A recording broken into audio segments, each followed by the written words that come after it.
Hi guys, Ryan here from Functional for Life Mobile Personal Training in Melbourne.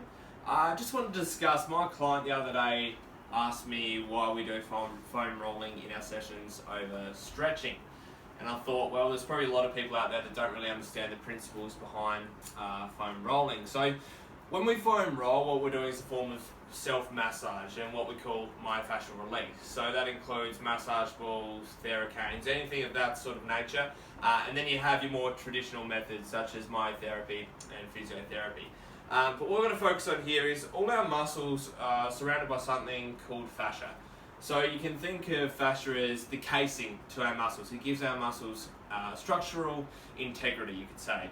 So what happens is when our muscles are in short or lengthened positions for long periods of time, well, the fascia sort of can bond together and become hardened and lock those muscles in those positions. So they can become what we call locked short or locked long.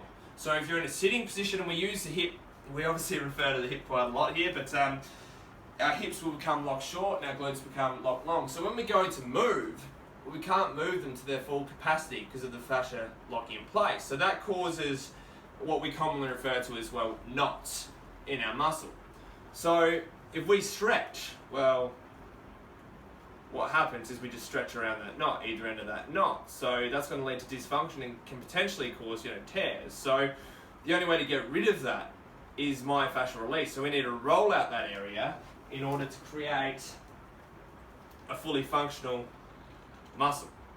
So guys, that's the theory behind why we foam roll and why it's such a big part of our training sessions, because it increases and leads to optimal performance. So keep tuning in. We're going to show a whole heap of videos on different releasing methods through the body, and hopefully you can identify a few issues you might be happening through watching that might be happening with your body through watching us, and learn how to release them and sort of how to retrain your body to get your body moving more efficiently and functionally.